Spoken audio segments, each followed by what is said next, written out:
Hello and welcome to the Local Leaders Podcast. I'm your host, Jeff Johnson. The Local Leaders Podcast provides a platform for successful business owners to share their stories, their experiences, their advice, and their ideas in order to help our listeners achieve more success in their business and in their lives. Get ready, another great show is coming up.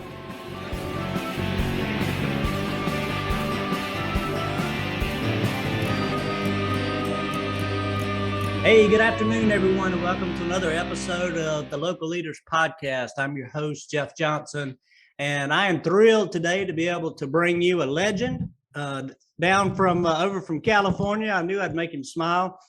We've got Cris Bennett of Good Stuff on with us today, and can't wait to talk to him. So welcome to the show, Cris, and thank you for being on. Yeah, thanks for having me, Jeff. Appreciate it. Yeah, we're stoked today as one of those California words that came out of us to be able to talk with you. You've done a lot of things and got a lot of great experiences, and I'm sure our listeners are gonna get lots of good golden pearls of wisdom from you today. So I look forward to sharing your story, and if you wouldn't mind, I'd love to just relinquish the mic and kind of let you tell us a little bit about the business and where it came from and how you got started, and anything that you might want to share for those that may not know you. Well, it started back when I was 15 years old. My love for the business.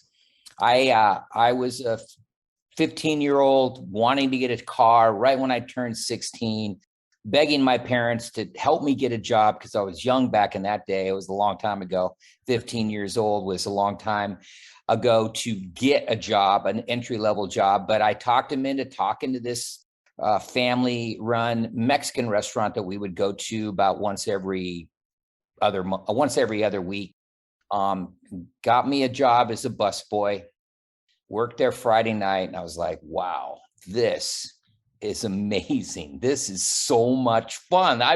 I would do it and they didn't even have to pay me, right? Well, the next night I went back, equally as fun, even funner. It was busier, it was active. I loved the people that worked there.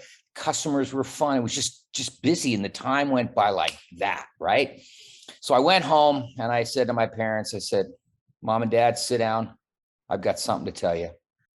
I'm going to be in the restaurant business when I grow up. And my dad jumps out of the chair and is like, yes, I always wanted to be in the restaurant business. I'm like, wow, I didn't know that. Anyway, so that was kind of the kicker. I got this job. I worked it for months, and I finally had to quit because of school, but I just fell in love with the business, and I ended up kind of like navigating my future life into how I was going to succeed. And it started with going to college, went to the business school at University of Utah. And then I went to a private school after my third year there in the business school at University of Utah. I went to University of Denver and got in their hotel restaurant management program. Ended up getting a degree, a business degree / in restaurant management, and got out of college, came back to LA, got a job in a restaurant in Beverly Hills.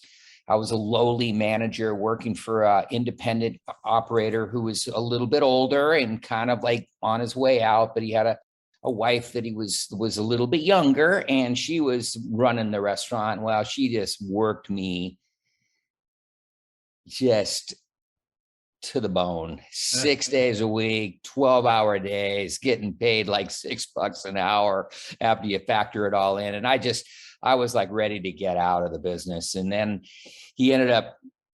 I come in one day and I find out he sold the restaurant, and the new owner is a younger, hipper, kind of beachy guy. And he says, hey, Cris, I want you to stay with me, and I'm going to move you down to Manhattan Beach.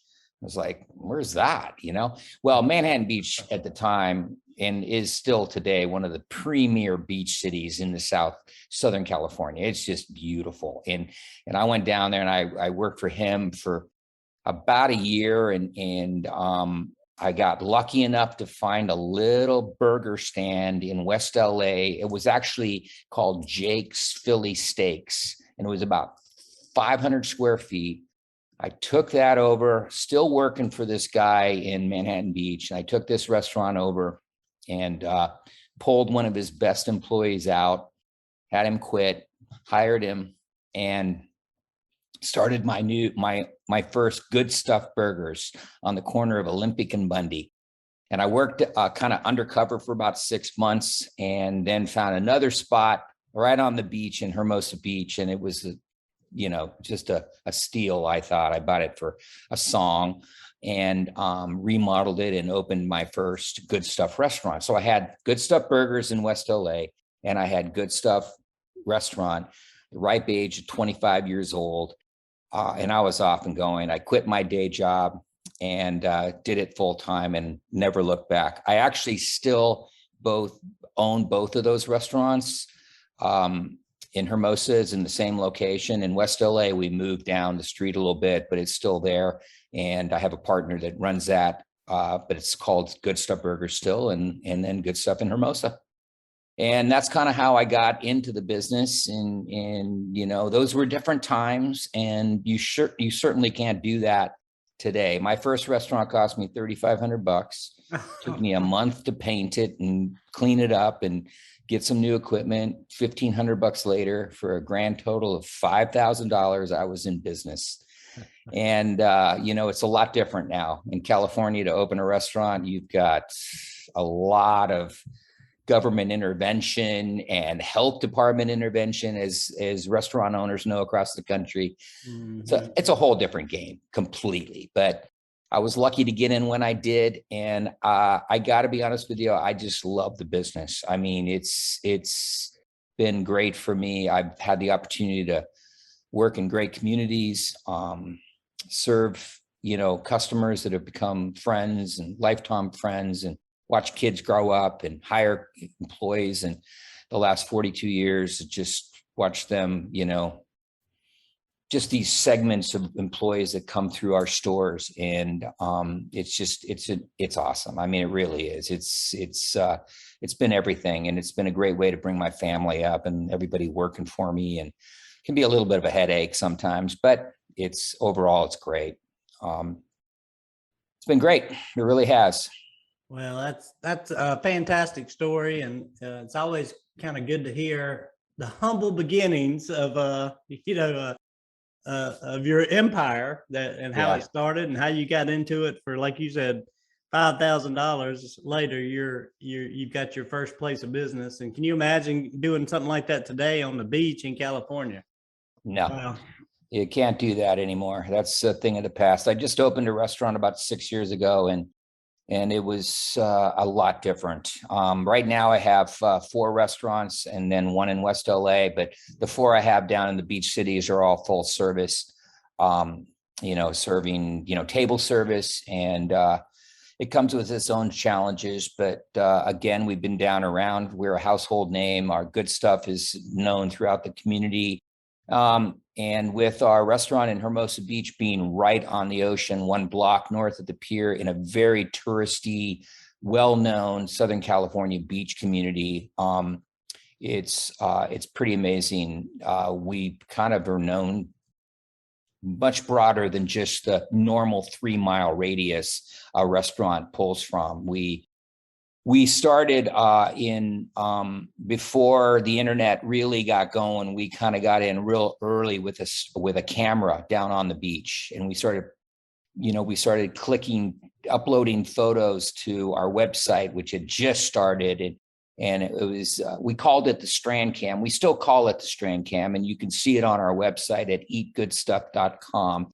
And it's pretty crazy. I mean, it's a slice of Southern California, and we will get emails from all over the world: Norway, England, South Africa, that they tune in every day while they're working on their computers, and they have that box up in the corner of their screen showing the beach and customers coming in and sitting and eating, and people playing volleyball on the beach, roller skaters going back and forth. I mean, it's so cool. And we get emails about how people get through their day by just being able to live through this little photograph of real life in Southern California. It's Yeah, so funny. it's amazing. I'm looking at it now. When you mentioned it, I was like, oh yeah, I forgot about the Strand Cam, and You're checking it out right now? yeah, I just popped it Yeah. up to You see can what. see how beautiful it is down there. Is it? Oh Is it? man, Yeah. it's amazing. If you hadn't been to the website before, again, as Chris said, it's eatgoodstuff.com. And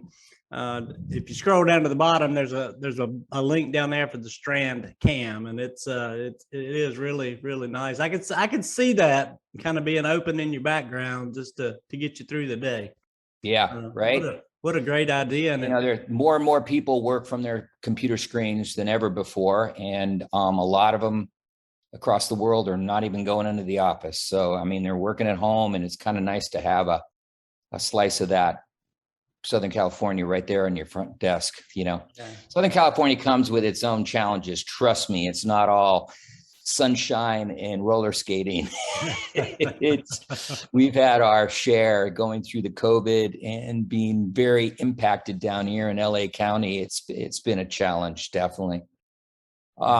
Some challenges, I think, like when you asked me about, mention some of the challenges in our business, obviously it's different now with the COVID consequences, like, COVID challenges, I call it. It's, labor. You can't get people to come back to work, and it's just a different,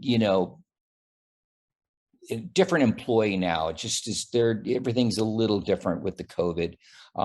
Getting product. It's amazing how I can't get Bloody Mary mix because the guy that produces it for us can't get bottles because a lot of the bottles are coming overseas. Mm-hmm. I can't get a gluten-free chicken tender because one ingredient is not available and they're out of product for, another 6 months. I can't get chicken sausage. They're out of product. It's just crazy how and all restaurants are going through this same thing, and, labor and hours. And I just went through summer and my staff is just burned out. I mean, I've had to close a couple of evenings just because I just can't get anybody to work. And it's very challenging. Most of the challenges I've had over the years have been pretty much out of my control. It's either weather, high tide, just, the economy. I mean, that's kind of the biggest challenges I have over the last 42 years. We've been in business for a long time, and I have restaurants that are, my Hermosa restaurant, 41 years. I've had Redondo restaurant for 23 years, El Segundo for 17, and Palos Verdes for 6. And, it's been awesome, like I said, and not without the challenges, but it's how, as a business owner, and you look to the long-term lifespan of your business, and it's about making sure everyone leaves happy. It's about, investing back in the community and being there with gift cards and showing up at events and helping. When we first had the COVID hit us and the first responders were so impacted, we rallied around a cause of helping feed the first responders, be it the hospital workers in the emergency room and ICU, the police departments, the lifeguards on the beach that were still working every shift, and the fire departments. And so we rallied around and we got our customers involved. They were feeling very challenged by not having the ability to do anything to help. They felt helpless. And we came together as a group of our loyal customers from our email list of compiling emails of local customers that were on our loyalty program and just had traveled to our area, and came up with a program of a small contribution, us underwriting it, us taking care of the food, working with the hospitals, working with the fire departments, working with the police departments, and getting food to these first responders. And just, when they were in a challenging time of their lives. And this was all just happening in, when April of 2020. I mean, Right. it was crazy times. And that's how, just being a little more invested in your community has been a big part of our success at Good Stuff. Definitely. Yeah, I would imagine that that for you, you're full service restaurant at all your beach locations, and so people come there for the experience and for the location and for the sights, the sounds, the beauty, the all that kind of stuff. And when COVID came through, I'm sure it had a big impact early on. But you guys were able to adapt and find your way through it.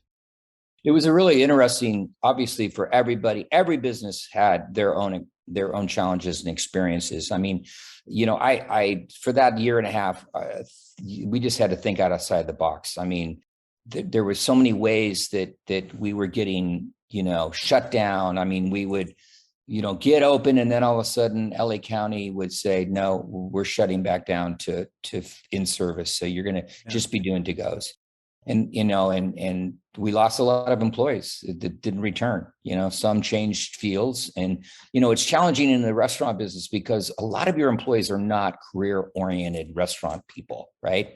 They're, they're working towards something else, or they're in school, or they're, so a lot of my guys went to construction. Construction was blowing up.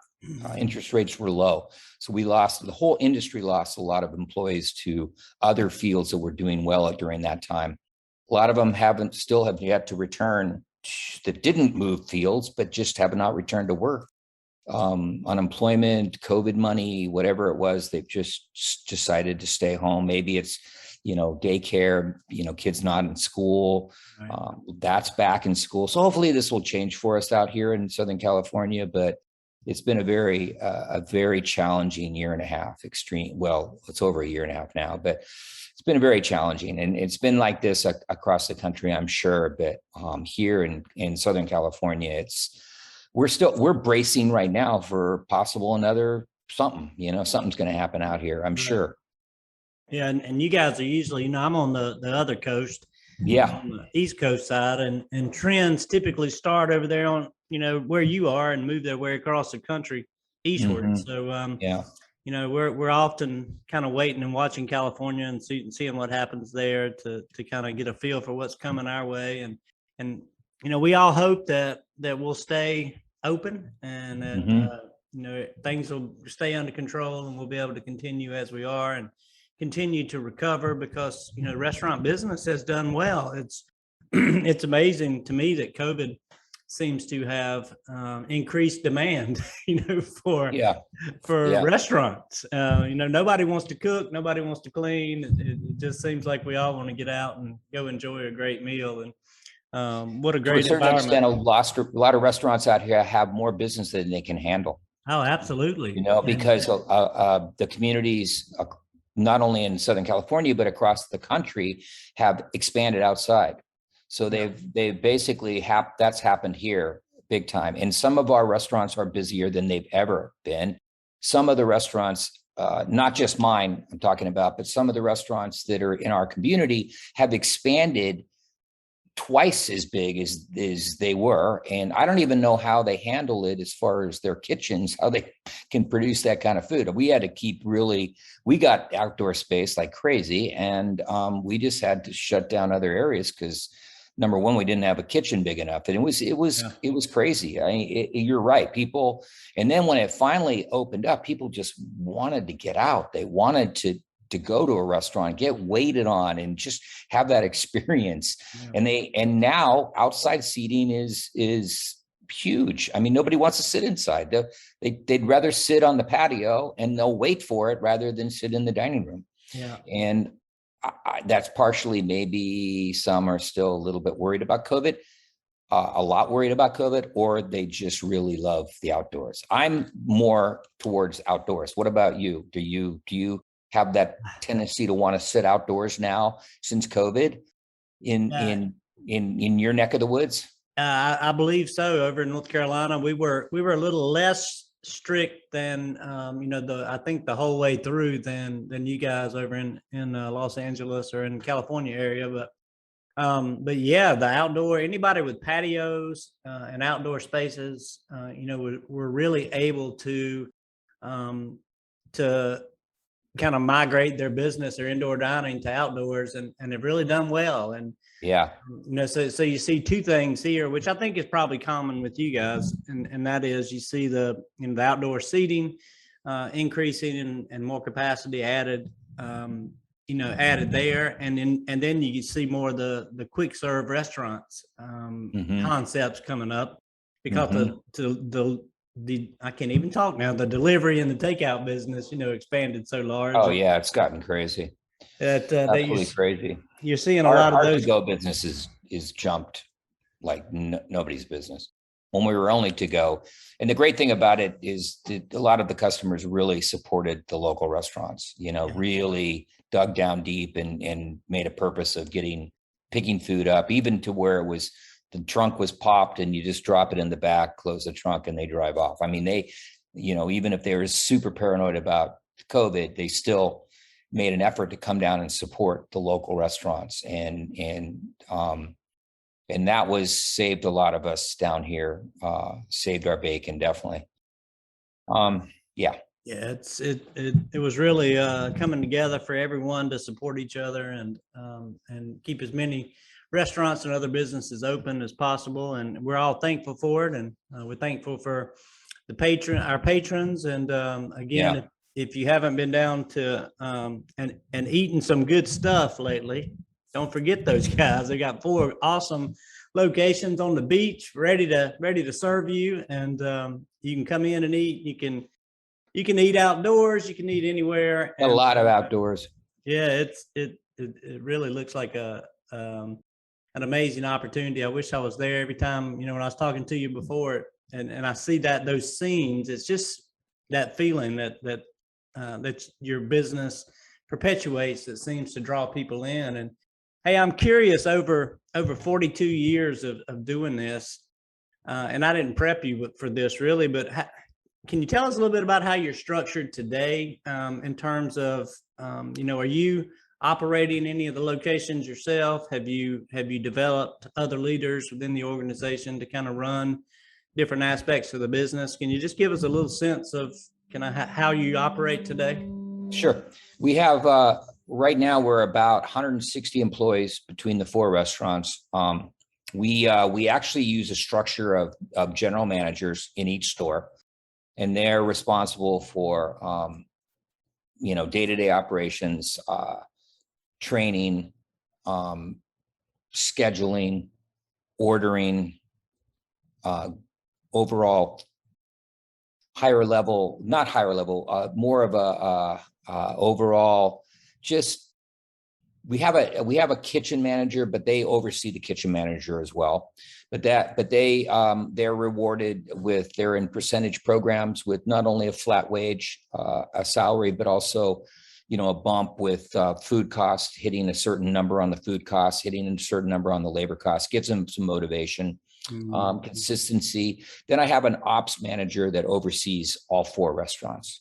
And he came up as my HR manager, but now he's my ops manager. So he has a very good background in HR, because HR is really important, especially out here in any business now, especially with what we just got to you got to be on top of everything, because, getting sued, we haven't even seen what's going to happen through COVID, of what the lawsuits will come around to restaurants. That's to be expected, and it's going to happen. And then we have inside that general manager, kitchen manager, we also have assistant managers, kind of a shift manager, and they'll help with certain tasks, but mostly they're just there to make sure guests are accommodated. We're taking care of business. The cash, credit cards are all accounted for, and that's how we run our system. It's been our whole, I think the key to Good Stuff success is the team that we've compiled. We have a great team. A lot of these people have worked for 30 plus years for me in the kitchen and front of house. They're part of the Good Stuff family, and they feel it. We take care of our employees. I mean, I always say that our employees are our most important asset. I mean, they're just as important as anything else going on in the restaurant. Is you take care of your employees, they're going to take care of you. You make them feel important. You make them feel like they have a voice, and they're just gonna. It's almost like my GMs take ownership and they feel like it's their store. They really buy into the system. And then what we really stress with our employees is we don't really think of good service. We don't really think of like good service is it. Hospitality is it. Hospitality is what we provide. We have a lot of regulars that come in our restaurants because we're in these little beach communities. So it's like they come in 3, 4, 5 times a week, breakfast and good stuff. That's it. Lunch on the lunch hour. They split between 2 or 3 places and they come all the time. Mm-hmm. So it's really about getting to know them, getting to know their kids, getting to know about them, what they order. I mean, we have people that walk in and my servers know what they're going to have and they just order it and they have an iced tea on the table. And it's like, they feel like they're at home. They feel like they're at Cheers. I hate to say that, but it's hospitality. That's what we serve. Good hospitality is memorable. Good service, it's I guess it's memorable. It's good, but hospitality is really what drives us. And especially in our situation, because we have so much repeat business that, that's our bread and butter, basically. Well, speaking of that, I do believe I saw, and correct me if I'm wrong, a loyalty program. Have you been running that for a number of years? And how's that work? It started with a breakfast club. Where you buy 10 meals and you get the 11th one free. And people would bring around the little card and then they'd lose the card. And then finally with the onslaught of the great POS systems, they kind of incorporated. We use a POS system called Toast. Yep. And overall, we've been very happy with them. Came from Aloha for years and years, but we've migrated to Toast and they work on a cloud system. So we very seldom will have, it go down like a PC will and the internet. And, we just don't have those issues with Toast as we used to have. And they have a very integrated reward system and you can modify it. We basically give a point for every point spent or every dollar spent. And then they reach different levels and they get to use those points. And it's a great way to promote, like a promotion. Come in on Tuesday afternoon and get double points, for like a happy hour thing. So we're able to motivate, and the biggest thing for us is that it keeps everybody. We get contact on our loyalty customers, and they don't mind us sending things to them because we don't send a lot to them, but we'll send about once a week. We'll send something out. What's going on in the community? What's a special we have going? Do we have, what's happening in good stuff, or what's happening within the community? What's going on this weekend down in Hermosa for the concert on the beach? That type of thing. And that's how we stay in touch. And it's sort of it keeps us connected to our customers. They're part of our family as well. So it just brings everybody together. It gives them a real, sense of belong, and it's nothing they have to do. It's the great thing is that all they need to do is register their credit card one time. So every time they use it, it goes automatically to the points and they don't have to worry about it. They can go online and check their points. The servers, if they have points, will say, hey, you got $20 on your rewards. Do you want to use it? Some people never use it. They want to see it get up to 1,000. It's craziest thing. And it's not always about the points. Some people, it's really about the points. It's like, hey, I think I ate here last week and I don't see my points on there. Yeah. So it's a great way to keep, it really works for us because we have so many regular customers, and it's great that they can go to Hermosa on the weekends and eat, and then they work in El Segundo and they come to El Segundo at lunch, so that all the points are combined, so it's not like it's only for one store, and we just reward them at whatever store they come into. It's a little bit of a counting thing, but we take care of it. And it's been a great program for us for years and years. And like I said, it started out with the breakfast club, 10 stamps and you got a free one, basically. Yeah. Same concept.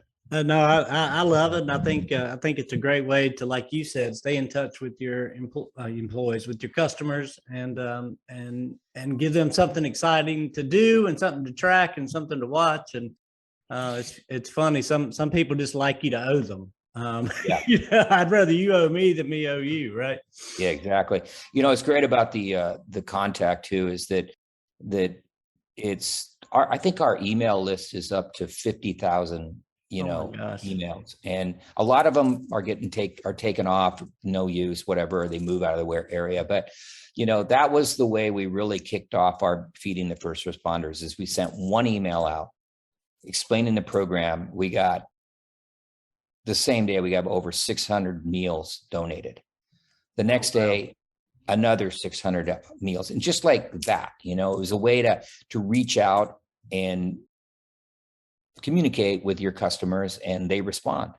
And so obviously our open rate is really good. I mean, they don't just trash our emails. They want to see what's going on at their local restaurant. It's a great way to connect, keep them in the family, make them feel part more than just a customer. They're part of the Good Stuff, family. I hate to use that, but I do it all the time. But the Good Stuff family. Well, it's been your life.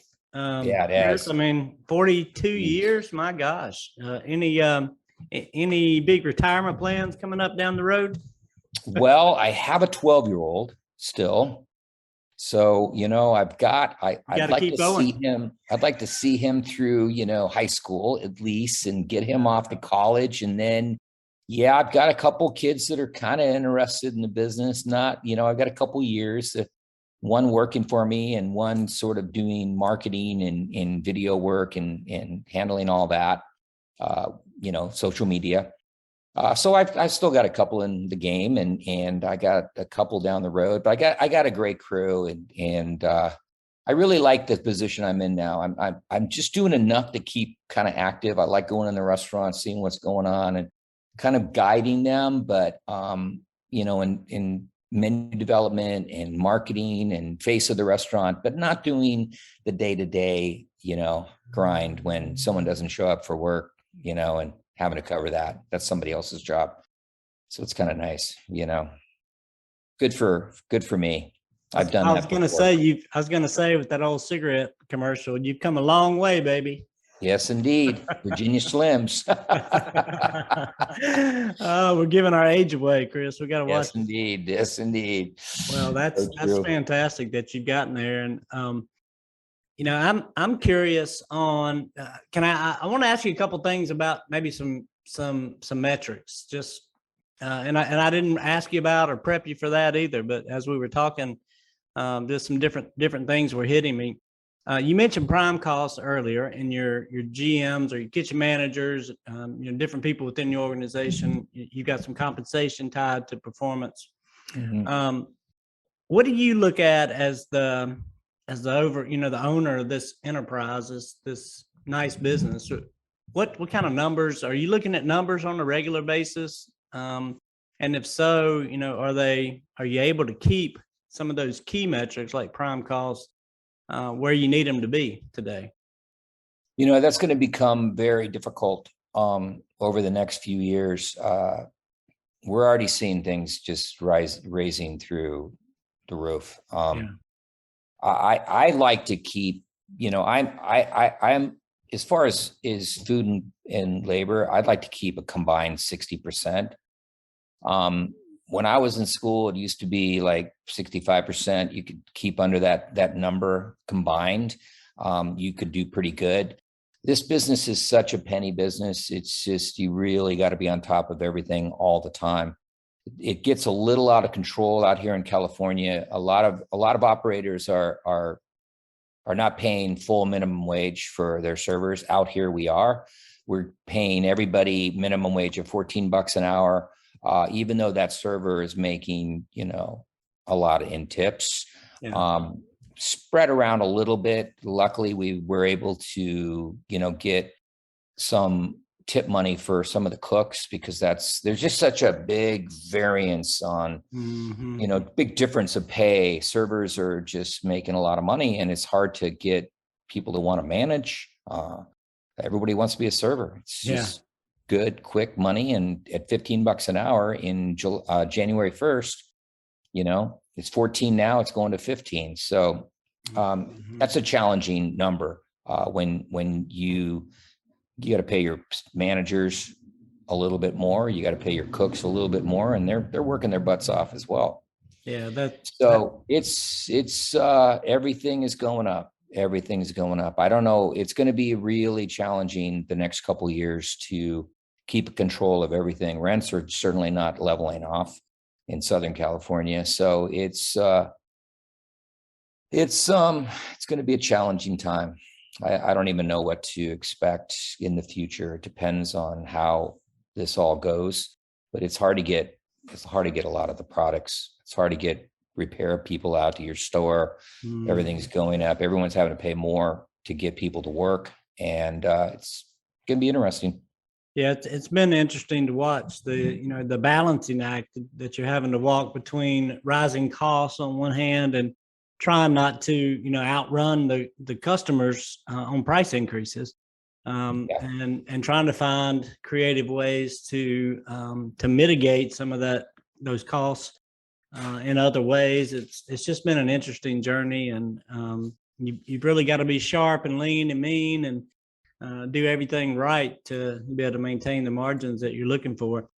And, I asked somebody about a couple of weeks, maybe last week, and I hadn't asked that question before, but is there a perfect mix between food and alcohol sales that maybe you look at, or do you have kind of a goal in mind on that?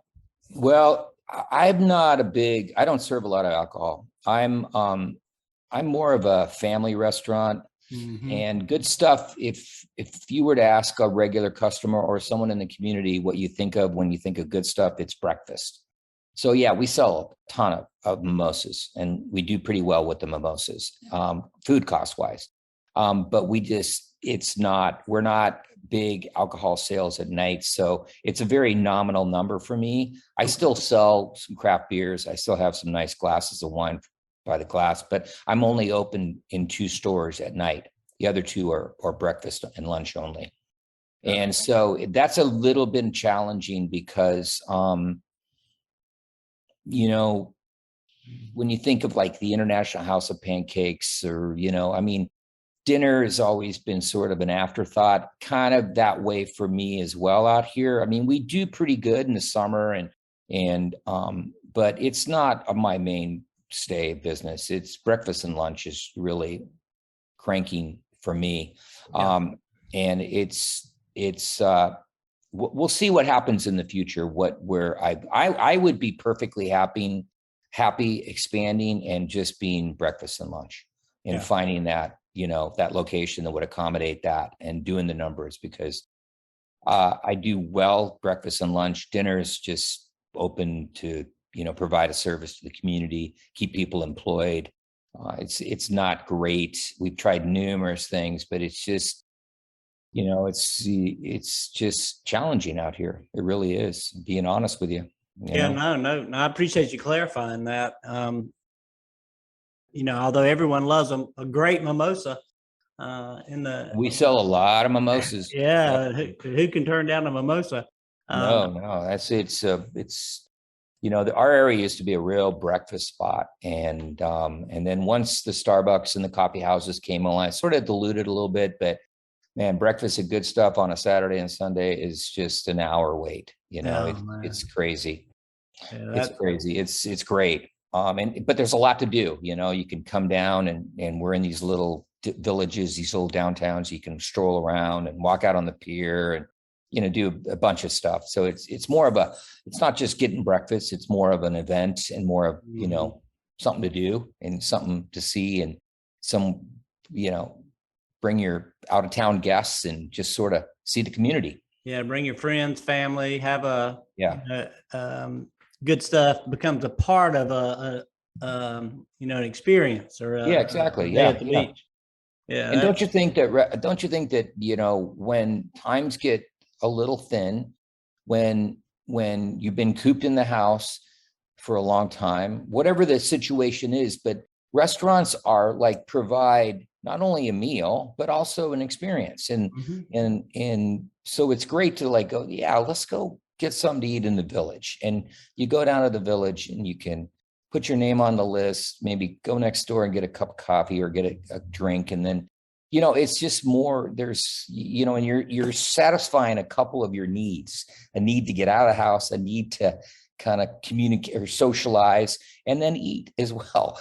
So it's great. It's restaurants are, like you said, restaurants, people have really wanted to get out during the COVID time and just, they were dying to get out to eat, and restaurants have done well. And that's one of the reasons, right? Yeah, absolutely. Satisfies that a couple of needs. Yeah, absolutely. And that's, a testament to your long history in business and making these people feel comfortable and want to come back and want to make you part of their experience for the day. And, I don't know, you guys have done a great job over all these years, and you seem to have a big talent for marketing and to be able to really grow the business. Any words of wisdom? Yeah, I just looked down at the time and I realized I've already talked longer than I meant to. So I apologize for that, but any kind of final last thoughts or words of wisdom that you might share with some of your fellow restaurant owners out there? Yeah, I honestly think, one thing I've been very fortunate, I've been surrounded by people that have kept me current, in what way to promote yourself. I mean, the internet is still a very it's been for a long time, but all these social media aspects, it's reasonably priced. You don't really have to pay much. You just need to have someone that knows what's going on. I mean, uploading photographs and a meal, and there's just so many ways that you can touch the community or your customers with very little invested. And so I stress, if you don't have a vibrant website that's designed right, like pay a little money to get your website done right, so you're getting hits when people are searching. Make sure you have good Google, or not Google, good Google and Yelp reviews. I mean, we touch with customers that are regulars and say, hey, they rave about the restaurant or the food, and they're like, well, here, would you mention your server's name in a review? I mean, these things all are very reasonably priced ways to touch the community, reach people. It's very hard to get a new customer in, but you have this aspect. Even TikTok, we started doing TikTok. Oh, wow. And TikTok's such a hot thing, but it's like, we started doing it. We had a TikTok page and we're putting out TikToks of food being made, of people enjoying, whatever. It's an easy way to get in front of your customer base and new customers. Yeah. So that's really, I still see places that are not taking advantage of it. And I think they're really missing the boat. Really missing the boat. Yeah, I see a lot of that in my day-to-day work. And yeah, well, you're in the business, right? yeah, it's amazing.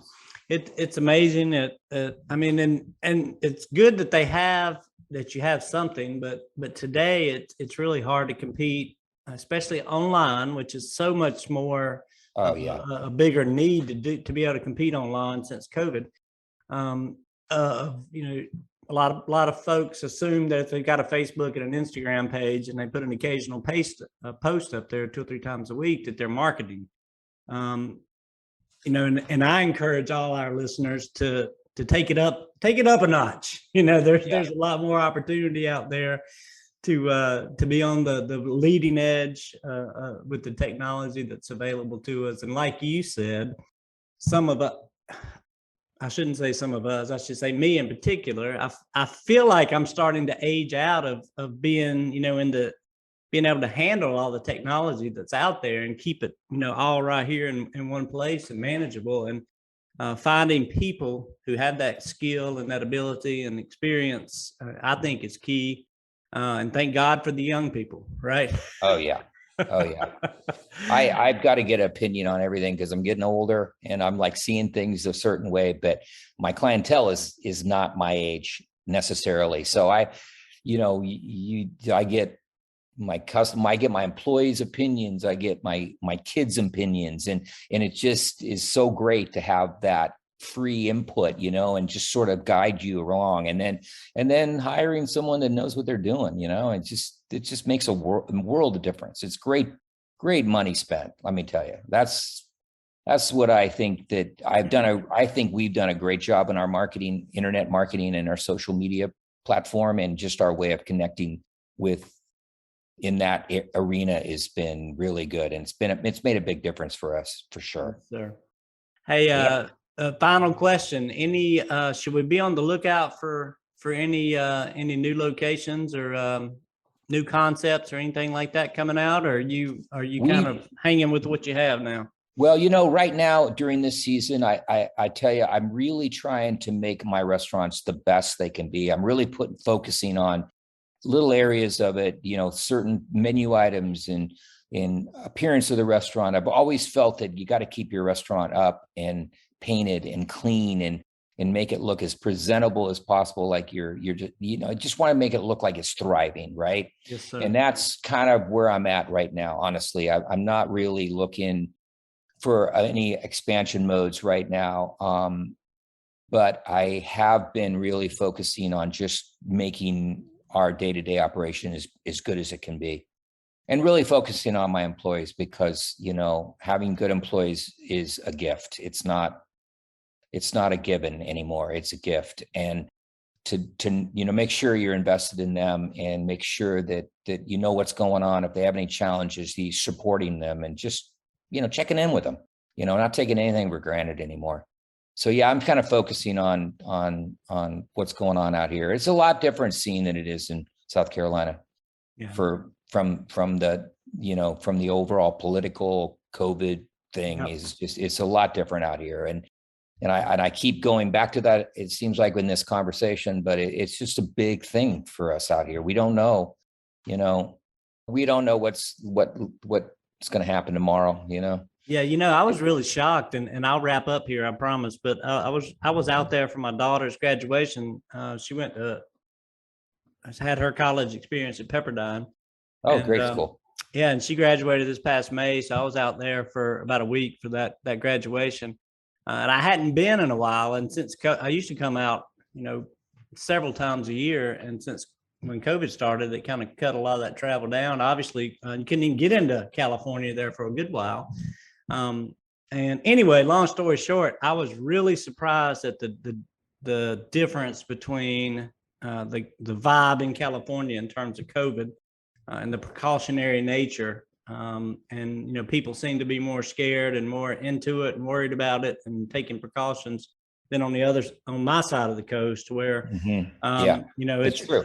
Yeah, it's a lot more lackadaisical, if that's the right way to say that word. But anyway, not necessarily relevant, but if you are running a business, restaurant especially, and you got locations across the country, then that's another set of challenges because of all the different regulations and rules and restrictions that are in place. It's tough to have standards when you're forced to kind of run your business differently. So, well, anyway, can I add one thing? Absolutely. Okay, so out here, Southern California, we had some of the stiffest restrictions going through COVID, and we're still kind of going through that. And now the county is really expecting a lot of businesses to mandate and to police who can come into their establishment. It used to be a mask, and now it's a vaccinated vaccine card. Mm-hmm. Yeah, a vaccinated customer. You have to have a card to be able to get in, or a test. So these poor guys that have nightclubs or breweries that are bringing people in have to now be the police on stopping people at their door to make sure they're vaccinated. And it's just, regardless of what side of this fence you sit on, as far as vaccinated, non-vaccinated, mask, non-mask, having these businesses police this just adds a new element to your business, completely new element. And we've gone through it with the masks, and it's just a challenge out here, And I'm not saying it's wrong one way or the other. I'm looking at it. It's just from a business standpoint and of running your business, of having to now be the police and monitor who comes in and out of your restaurant. Oh, you're just going to the restroom? I'm sorry, you need a vaccine card to go to the restroom. You know what I mean? It's just insane. And they can sit outside, of course, but can they go into the restaurant to go to the bathroom? I don't Yeah. know. It's a good question, right, Jeff? I Yeah, mean, that's a great question. That same bathroom yeah, that you're mandated to have for them. right. You have to Suddenly now they mandate it. can't You're use supposed it. to give it to a customer, but now if he's not vaccinated or he doesn't have a card or he forgot his card, you're not supposed to allow him in to use the restroom. Yeah, that's It's just, crazy. it's going to be a challenging time if that happens to restaurants. It's very close to happening out here too. It is very close. Yeah. They're suggesting restaurants do it. They haven't mandated yet, but you know, pretty soon to go to Disneyland, you're going to have a vaccine card, and you know, at least you can stop them from coming in. But a lot of these people get very worked up about things like this, and there's been incidents, you know. So anyway, Yeah, there's a lot of division, and you know, another reason why, you know, our industry, the restaurant industry, has lost employees. You know, it's oh yeah, because the employees are the front line of that conflict, and having to do that policing, and it's just not right. But that's my opinion. One man's opinion. That's all I've got. one man's opinion. Exactly. Yes, sir. Well, it's been a pleasure talking with you and having you share your background, your experiences, these 42 years of being in a restaurant owner and running a successful business. I mean, who better to share ideas and experiences with our audience about how to be successful than somebody that's done it for 42 years. So congratulations to you for your long time accomplishments, for supporting the community, the industry, all the jobs that you've created. We don't ever thank people like you enough. So here's a big thank you from the local leaders following. Thank you. Thanks for the opportunity. I really enjoyed myself. It's the quickest hour I've been through in a long time. Oh, I know it. I told you earlier on, I'm like 35 minutes. We'll get it done. But Well, I figure it must have been going well. You had me on for this long, right? Yeah, we both like to talk so much. I tell you what. Probably. That's probably it. Yeah. Well, thank you for being on the show today. And for all of our listeners, you know, we're talking to Cris Bennett, and he's over in California with 4 locations of good stuff. And if you haven't been there, website is going to be up on the screen, but eatgoodstuff.com. Did I get that right? All right, eatgoodstuff.com, and check out the camera, the Strand Cam. And keep that bad boy open in your window to make your day go by a little easier.